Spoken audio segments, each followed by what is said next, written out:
I'm Meredith from Arts and Classy, and you're watching Hometalk. Okay, for this project, we're going to be taking two 8-inch wooden hoops. You can use embroidery hoops, however, I found these on Amazon in a couple of sets with different sizes. And I also ordered a bunch of wooden dowels, and I just cut them down to about 8 inches because I don't want my plant stand to be super duper tall. But what we're going to do is we're going to start by gluing the wood dowels from the base to the top.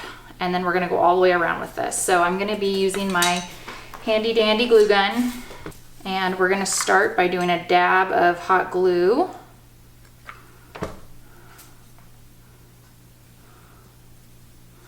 Letting that dry. So I'd give it a moment to set before you glue the other side.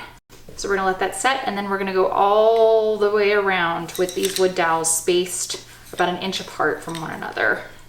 And we're going to do the exact same thing all the way around. So we will be back when we have finished gluing all of the dowels around the circumference of the hoops.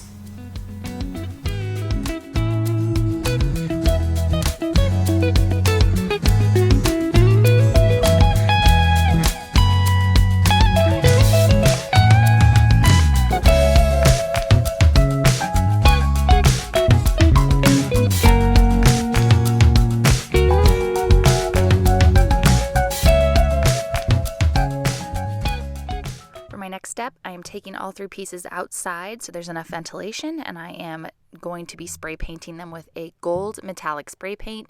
The brand that I chose is actually Rust-Oleum, and it is a paint and primer in one. So once one side was done, I was able to flip everything over and continue my spray painting and allowing plenty of dry time. I did have optimal conditions outside where it was nice and warm and sunny.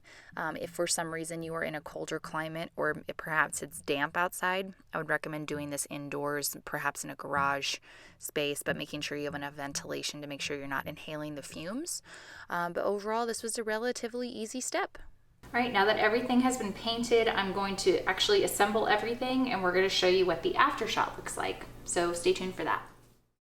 I'm very happy to say that I love how my planter turned out. It was really easy and inexpensive to make and has a fun, modern look to it. I hope you enjoyed this project and feel inspired to try it on your own.